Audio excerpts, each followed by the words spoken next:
भाइयों बहनों, Please subscribe to my channel if you're new to my channel.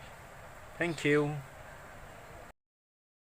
Hello friends, in this video we are going to discuss an example of subspace. So the outline of this video will be, I will give you an example of a vector space and we will be discussing subspaces of it. Okay, before starting let us just come to some cool place, right? Okay, so the example of the vector space that we are going to discuss is this. This is not a vector space. This is some funny space, I think. Okay? Let's just get the real example of the vector space. Yeah, this is. So, this is nothing but M2R. In many different reference books, you can find this notation also. Okay. So, what does this M2R means?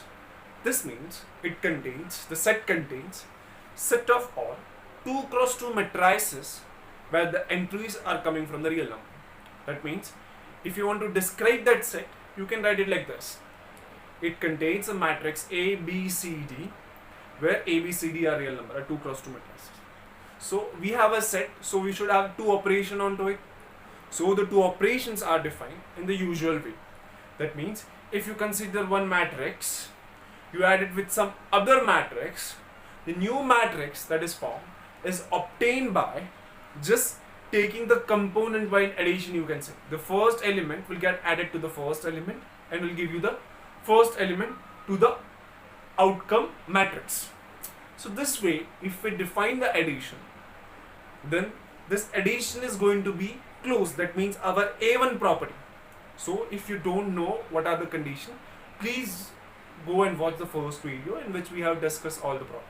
Okay, so we know that A1 condition was to add 2 matrices. The new matrices should be in the same set. That means if I add 2 cross 2 matrices of real numbers, the new matrix is again a 2 cross 2 matrices of real numbers. So we know that this operation is nothing but binary, or I can say closed. Correct? So before going to the next property, I just want to give you some note. The note is that at FI level, most of the examples that we discuss are nothing but just ultimately we are working over R. Like we over here, I am adding matrices, but ultimately if I go inside, I am just adding the real numbers. Correct? So since we know that the real numbers are associative under addition, over here the matrix addition that we have defined, ultimately it is nothing but adding the real numbers if we go inside. So our A2 property, that means the elements are associative under operation, will also satisfy.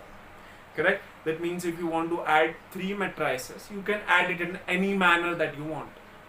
So A1 is okay, A2 is okay. What is A3? A3 was asking you to have an identity element. In this given set, with this operation, can you give me what the identity element is? Yes? Right. The identity element is nothing but this. That is nothing but 0 matrix. All the entries are 0. So it has an identity element under that operation. Inverse. The A4 property was the inverse. That means every matrix that I give you, you should be able to give me the inverse. Okay. Inverse under that operation. Don't try to think about inverse of matrix. That is the matrix inverse under multiplication. That A inverse that you used to write, determinant and all. So that is not possible actually over here, but this inverse is possible. If I give you some matrix and I want to find out such a matrix, if I add, I should get to the identity that is a 0 matrix. So for the given matrix, the inverse will be nothing but taking negation of each element. That means nothing but if you have A, B, C, D, the inverse matrix is nothing but this minus A minus B minus C minus D. Correct? So for every matrix there exists an inverse, and also you can commute the matrix under addition. So one more note under matrices, that matrix under addition is commutative. That means they are abelian. A plus B same as B plus A, since ultimately you are adding 2 real numbers. But whenever you talk about matrix multiplication, the multiplication when you make the rows with the column, at that time matrix is not commutative. It might be possible for one example, but generally it is not true. That means A into B is not same as B into A in general. Okay. So we know that the operation that I am defining addition is satisfying all the required conditions. So the operation addition is satisfying the 5 property. Now let us define the operation, the scalar product. Make sure we are defining a scalar product, not the product.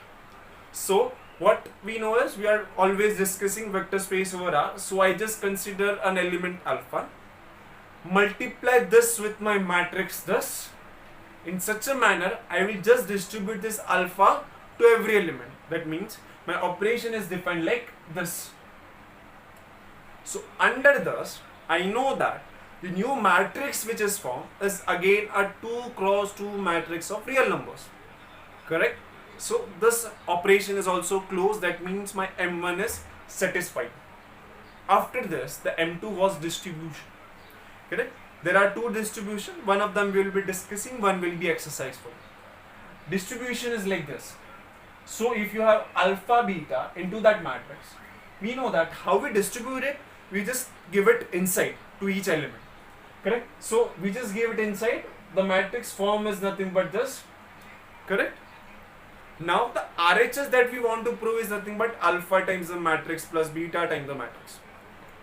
One more note I feel I should give. Matrix over here are nothing but our W1, W2. Correct? That are the vectors for us, we can say. The element of a vector space are known as a vector. The elements of R are known as scalars. So whenever we prove some theorem or talk about vector space in general, we call it as a W1 bar, W2 bar. But over here we have elements as a matrices, so matrices. So if we consider the right hand side, it will be nothing but alpha times the matrix plus beta times the matrix. If you just simplify it like this, you will find the LHS is same as RHS. Correct? You can see over here. So our second condition is also satisfied. After that, if you go for the third, which is an exercise, you can see in the similar pattern, you can prove that. The fourth condition is nothing but the associativity. Let us just try to see this. The first step will be this. After distributing that beta inside, you will find this. Correct? Now you will distribute that alpha also inside, you can see this. The similar pattern you can observe the RHS also. Like this. Correct? So this way we have proved four of the property. The fifth one is really trivial. The fifth one tells us if I take a scalar product with 1, my answer should be C. We hear operation and define in such a manner. If I take any matrix and take a scalar product with 1, the matrix is same. Because we need to multiply every element with 1 and it doesn't change my matrix. So we now know that our M2R is nothing but a vector space. So now I have a vector space with me. Now we can discuss about the subspace. A subspace is nothing but a non-empty subset. I repeat, non-empty subset which satisfy all the 10 conditions. And by the last lecture, lecture number 4, we know that if it satisfies the single condition, that is alpha W1 bar plus W2 bar is an element of it, then also it becomes a subspace of it. Correct? So the first example of a subspace that we are going to consider is this is nothing but U2R. U2R contains a collection of all upper triangular matrices, 2 cross 2 upper triangular matrices. If I want to define this set looks like this. Correct? So now I want to prove this is nothing but a subspace. A subspace is nothing but a non-empty subspace. A non-empty subspace means I should know that there exists some element in it. Definitely we know. But while writing an exam, it is necessary to show that it is a non-empty set. So I should be able to give at least one example from it.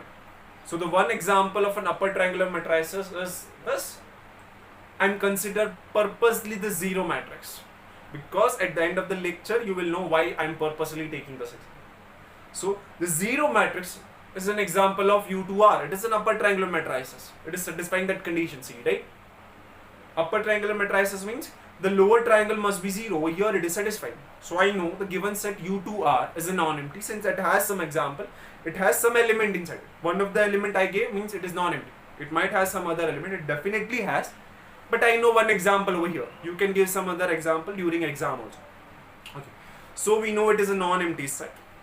If I consider alpha times an upper triangular matrices, I add it with some another upper triangular matrices, means I am considering alpha W1 bar plus W2 bar, and the ultimate answer that I am getting is again an upper triangular matrices, right? So we got to know that this U2R is nothing but a subspace. Since it is non-empty, it is satisfying that condition also, that is alpha W1 bar plus W2 bar is also an element of U2R only, correct? So we can conclude this is nothing but a vector subspace of M2R, the first example for us. In this condition also I am getting this much right. It's fine. Okay, so let us just continue this example further. The next example of the vector space that we are going to consider, vector subspace that we'll consider, is nothing but this D2R. D2R, I think now you guys can guess. This is nothing but set of all diagonal matrices. Correct? So the diagonal matrices, the set can be given like this. And I think you guys can prove it. This is going to be a subspace. It is non-empty. If I take alpha time diagonal matrices plus some diagonal matrices, answer is again a diagonal matrices. Correct? So we got to know that this is also a subspace of. The interesting thing in this case will be what we have proved till now. We have proved that M2R, set of all matrices, is a vector space. U2R is a subspace of it. D2R, diagonal matrices, is subspace of U2R. But can it be a subspace of U2R, that is upper triangular matrices also? Correct? It can be, because we know that every diagonal matrices is a subset of upper triangular matrices, correct? My D2R is a subset. So since my D2R is a non-empty subset of U2R, upper triangular matrices, hence I can say that my set of all upper triangular matrices is a vector space. Since we have proved it is subspace, subspace is itself a vector space. So my set of all upper triangular matrices is a vector space, and D2R is a subspace of it. Or in general, this is the notation which I use, is this. So this is telling me my M2R is a vector space, U2R is a subspace of this, and D2R is subspace of U2R. Okay. So in this video, I feel this is enough. In the next class, we'll continue this example only in much more detail and few more subspaces of it. Okay. Thank you for watching this video. Share it with your friends.